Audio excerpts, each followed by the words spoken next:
O Senhor. Ele está no meio de nós. Proclamação do Evangelho de Jesus Cristo segundo São João. Glória a vós, Senhor. Naquele tempo disse Jesus à multidão: Eu sou o pão da vida. Quem vem a mim não terá mais fome, e quem crê em mim nunca mais terá sede. Eu, porém, vos disse que vós me vistes, mas não acreditastes. Todos os que o Pai me confia virão a mim, e quando vierem, não os afastarei. Pois eu desci do céu, não para fazer a minha vontade, mas a vontade daquele que me enviou. E esta é a vontade daquele que me enviou, que eu não perca nenhum daqueles que ele me deu, mas os ressuscite no último dia. Pois esta é a vontade do meu Pai, que toda pessoa que vê o Filho e nele crê, tenha a vida eterna, e eu o ressuscitarei no último dia. Palavra da salvação. Glória a vós, Senhor. Do Santo Evangelho, sejam perdoados os nossos pecados. Amados irmãos e irmãs, temos a honrosa alegria de ouvir uma das passagens mais profundas do Evangelho de João. O capítulo 6. Este capítulo 6 é um dos maiores do Evangelho, mas nele nós entendemos coisas fundamentais para a nossa vida. A missão de Jesus e a sua presença real na Eucaristia. Bom, se nós formos olhar desde o sábado, propriamente dito, nós começamos este evangelho no capítulo 6. Começa com a multiplicação dos pães, aí lembrem, sexta, multiplicação dos pães, a semana passada. Sábado, Jesus anda sobre as águas, a caminho do outro lado do mar, ao encontro dos discípulos. Segunda, eles chegam do outro lado da margem, a multidão vê que eles não estavam lá onde Jesus tinha multiplicado o pão, vai atrás de Jesus. E aí, ontem nós não ouvimos a continuidade do Evangelho, porque a igreja celebrou a festa do evangelista Marcos, aquele que é o autor do Evangelho mais antigo, discípulo do apóstolo Pedro. Por isso a liturgia é uma liturgia própria. Mas ontem, eles fizeram um questionamento para Jesus, porque segunda-feira, Jesus desmascara o que o povo diz, porque eles vão até Jesus e falam assim: quanto tempo o senhor chegou aqui? A gente estava à sua procura. E Jesus diz: vocês não estavam à minha procura, vocês estavam à procura dos milagres que eu posso realizar. E diante disso, o povo fica conduído, que seria o evangelho de ontem que nós não ouvimos. E aí pergunta para Jesus qual é a obra que ele dá, então, que ele faz, para que eles tenham certeza que Jesus não é mais um falastrão, não é mais um charlatão, e que Jesus realmente tem algo mais importante para dar do que milagre. E o povo diz de uma coisa: porque Moisés deu maná. No deserto, Moisés deu de comer ao povo que tinha fome. Bom, por que eu estou contando isso? Porque hoje nós ouvimos Jesus se apresentar como pão. E nesse primeiro momento, não é simplesmente no sentido literal que vai chegar lá, a conversa vai continuar. Fica para as cenas dos próximos capítulos na liturgia, para vocês acompanharem. A partir de amanhã vocês vão vendo, Jesus vai esmiuçar isso. Mas por que entra o tema do pão? Porque o povo compara Jesus com Moisés. E Jesus então agora diz de qual pão ele veio dar. E é aqui que eu gostaria de meditar com vocês. Porque Moisés deu um pão que matava a fome, literalmente. Comida mata fome. O povo, depois de andar, a provisão dele, os alimentos que eles tinham levado do Egito, acabou. Porque, de fato, é assim, Mas, por mais que você tenha despensa cheia na sua casa, uma hora ela acaba. E você precisa voltar ao mercado e repor os alimentos para você continuar comendo. Mas esse povo não tinha um mercadinho, esse povo não tinha uma horta, esse povo estava no meio do deserto. Então Deus, para não deixar o seu povo morrer de fome, mandou o maná, que foi um grãozinho, uma sementinha, a partir da qual eles faziam um pão. E aquele povo tinha o maná necessário para cada dia. A porção de cada dia era dado àquele povo. Assim eles atravessaram o deserto. Vejam, Deus não deixou que o seu povo perecesse neste mundo, com as coisas materiais, com as coisas que são essenciais para a vida na carne. Mas Deus também não nos deixa perecer para a vida eterna. Ele nos dá um pão de verdade, muito maior, muito mais nutritivo, que alimenta a alma e que faz que a gente não perca o vigor. Porque a gente não precisa de muito esforço para entender que se a gente não alimenta, o nosso corpo enfraquece. Não é verdade? Não precisa de muito esforço, qualquer pessoa entende isso. E não é só alimentar, né? Como nós ouvimos ao longo deste ano na campanha da fraternidade. Porque tem muita gente que até come, mas o alimento não nutre. Porque estão com uma carência nutritiva alimentar. Os alimentos precisam nutrir o nosso corpo. Bom, Deus que concede o pão de cada dia, dá um pão muito maior. E é este o pão que Jesus começa a mostrar ao povo. Moisés deu o maná. Jesus é o pão que vem do céu. Ele é o alimento que nós precisamos. Não é um milagre que ele faz. Entendam, ele mesmo é o milagre. Não é aquilo que ele pode nos ofertar. Ele mesmo é o que precisamos. E agora, o mais bonito nisso tudo é que ele se entrega a nós como alimento para que nós sejamos salvos e tenhamos a vida eterna. Jesus veio ao mundo para isso, para que tenhamos vida e vida eterna, a vida de Deus, a vida do céu. Celebrar, portanto, a ressurreição do Senhor é entender isso que às vezes nós até sabemos, mas não gostamos muito.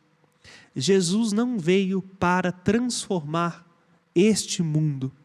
Jesus veio para levar este mundo ao céu, ao coração de Deus. É tão desconfortante esta verdade, porque se a gente recorda que existe um céu, a nossa vida não se restringe ao que a gente passa aqui agora, no nosso corpo, neste mundo, com as vicissitudes, dificuldades, alegrias e esperanças que temos no tempo presente. Agora a gente quer viver como se a nossa vida neste mundo fosse eterna. Ninguém para pensar, ou se para pensar, rapidamente foge da hipótese de que um dia nós teremos que deixar este corpo, este mundo, estas coisas. E o padre não está falando novidade para ninguém. Se você está duvidando, eu convido você a dar uma volta em qualquer cemitério por aí. Você vai entender muito bem o que o padre está dizendo. Que a gente vive uma vida inteira para cultivar coisas que nós vamos ter que abandonar quando chegarmos no caixão. Dinheiro, reputação, fama, amigos, o corpo bonito, a juventude perpétua, tudo acaba, tudo fica. E o que realmente não acaba, nós desdenhamos ou ignoramos. Jesus nos recorda isso. Ele veio para nutrir-nos para a vida eterna. A gente só consegue ter vida eterna quando nós temos a coragem de nos aproximar de Jesus. Porque esta é a vontade de Deus. Assim termina o Evangelho no versículo 39. Que toda pessoa que vê o Filho e nele creia, tenha a vida eterna. Não é distante o céu. O céu começa no meio de nós, porque Ele está no meio de nós. Mas basta que tenhamos a coragem dos discípulos de Emaús. Vejam, quando eu li este evangelho hoje bem cedinho, logo quando eu acordei, eu me recordei bastante da experiência que nós ouvimos no domingo. Quem foi à missa ao domingo vai lembrar. Era o evangelho dos discípulos de Emaús, que saíam de Jerusalém e iam para Emaús fugindo, porque a decepção tomou conta, a frustração tomou conta do coração. Mas ali, no ato de misericórdia do ressuscitado, de ir ao encontro deles, de caminhar com eles a tarde inteirinha, de explicar a Escritura para eles, de entrar na casa deles e de partir o pão na frente deles, eu entendi esse versículo do Evangelho. Porque Jesus diz assim: eu não perderei nenhum daqueles que o Pai me deu. O que isso quer dizer para mim e para você? Que mais do que um desejo nosso de ter o céu, é um desejo de Deus de ter a gente no céu. Jesus se dá como alimento para que a gente não se afaste da vontade do Pai. Por isso, meu irmão e minha irmã, Ele não nos perderá de vista. Mas entendam, não é porque Ele está do nosso lado que nós já ganhamos o céu. Os discípulos de Emaús caminhavam o tempo todo com Jesus, mas não acolheram Jesus e só reconheceram Jesus depois de uma longa caminhada. O que eu quero dizer com isso tudo? Ele permanece fiel. A vontade do Pai que o Filho realiza na ação do Espírito Santo é uma só: salvar a humanidade inteira. Mas isso não significa que a humanidade inteira será salva. Porque por mais que o Cristo esteja ao nosso lado, acolher o alimento que Ele dá depende de nós. Vou voltar ao exemplo da comida com o qual nós começamos esta homilia. Por mais que você tenha uma despensa cheia, isto não é o bastante para o seu corpo continuar vivo se você não tiver a coragem de pegar e comer. Não basta ter alimento, precisa da sua vontade, precisa da sua aceitação, da sua liberdade de colocar aquilo que está lá na sua despensa dentro de você. Entende o que o Padre está querendo dizer? Por mais que seja o desejo ardente do Filho que você não se perca, e Ele vai fazer de tudo, enquanto você estiver vivo, Ele não vai desistir de você. Grava bem isso no seu coração. O seu pecado não é o ponto final da sua história. As burrices que você já fez ou possa vir a fazer não vão afastar Jesus de você, porque Ele tem uma fome de você muito maior do que você tem fome dele. E a prova disso é esta: Ele não quer que nenhum se perca. Você pertence a Ele. Ele te comprou com um preço alto na cruz, com o sangue dele. Mas a vida que Ele pode te dar vai depender de uma única coisa: você aceitar ou não. No final das coisas, a escolha é nossa. Acolher o Cristo ou não só depende de nós. E quando o acolhermos, o que acontece? Bom, em primeiro lugar, acontece o que acontecia nas cidades que acolhiam os apóstolos. Nós ouvimos o Atos dos Apóstolos nos contar que quando os judeus começaram a matar os cristãos, os apóstolos começaram a pregar ainda com mais veemência. Coisa contraditória, né? Porque a reação natural é que quando a gente é perseguido, a gente afrouxe, se acovarde. Os apóstolos não. Quando eles começaram a ser perseguidos, mais ânimo eles tinham, porque eles entendiam que menos tempo eles tinham para cumprir a missão dele. Não sei se me fiz entender a lógica. Frente à urgência, como eles sabiam que a qualquer momento eles poderiam ser presos, eles não se davam por descontados até alcançar o maior número de pessoas possível. E aí nos é relatado a experiência do diácono Filipe, que enquanto os apóstolos estavam na Judéia, eles foram para outras regiões. E ali Filipe pregava, anunciava o amor de Deus, fazia milagres, expulsava demônios.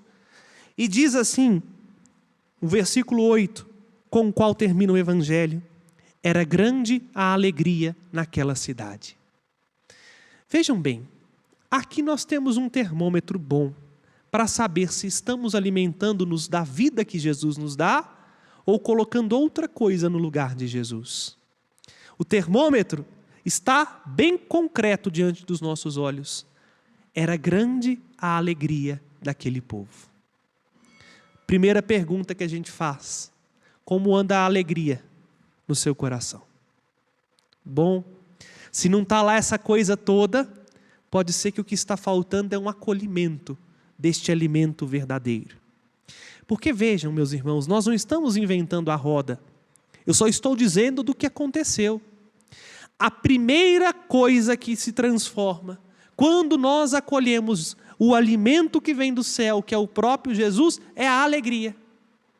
O povo acolheu a mensagem dos apóstolos. Aqui não fala só dos milagres e sinais, entendam? Isso é o de menos, porque com milagre ou sem milagre, você vai morrer um dia de qualquer jeito. Curado ou não curado, recebendo graça ou não recebendo graça. O milagre na nossa vida é acréscimo, é um plus, para que a gente entenda que para Deus nada é impossível.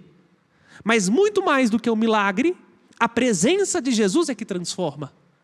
E aí, quando Jesus está presente, a primeira coisa que o povo tem é a alegria. O que a nossa sociedade não tem mais, porque a gente pôs Jesus para fora. A gente não quer mais saber de Deus.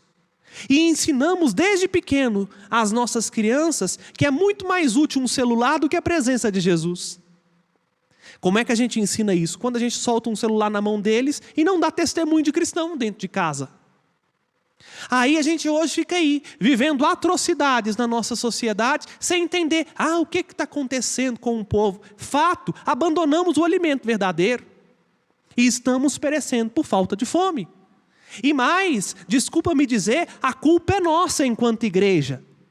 A culpa é nossa enquanto padre. A culpa é nossa enquanto cristão. Porque a gente se acomodou e diz, isso não é problema meu.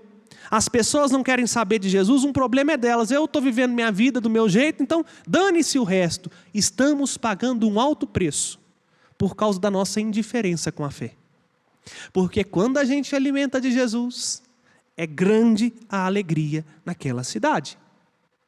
Não precisa de fazer muita coisa. A presença dele é o bastante.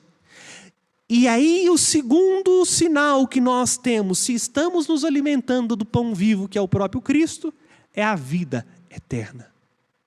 Não basta as coisas aqui, nós ganhamos algo ali. O aqui é o agora, o ali é o céu. Jesus diz, todo aquele que crê em mim tem a vida eterna. O céu já não se torna algo distante, o céu já é algo que nos acompanha aqui e agora, ao ponto de quanto mais nós nos alimentarmos de Cristo, a gente consegue dizer como apóstolo, para mim morrer é lucro, viver é indiferente, porque viver para mim é Cristo. Conseguem entender? Quando nós nos aproximamos e aceitamos a presença do ressuscitado, a nossa vida nesse mundo se transforma e a nossa vida ganha sabor de céu. Basta apenas uma coisa, que acreditemos naquele que está ao nosso lado e que não desiste de nós. Se soubermos acolhê-lo, teremos tudo. Teremos a vida, em todos os sentidos da palavra, neste mundo e no céu. Porque verdadeiramente o caminho que conduz para a vida é Ele. E Ele está vivo, ao nosso lado, nos chamando o tempo todo para fazer a experiência de deixá-lo entrar no nosso coração e de deixá-lo ser o nosso Senhor, para que a nossa vida realmente seja vida que vale a pena e transforme a vida de muita gente. Louvado seja o nosso Senhor Jesus Cristo. Para sempre seja louvado. Fiquemos de pé.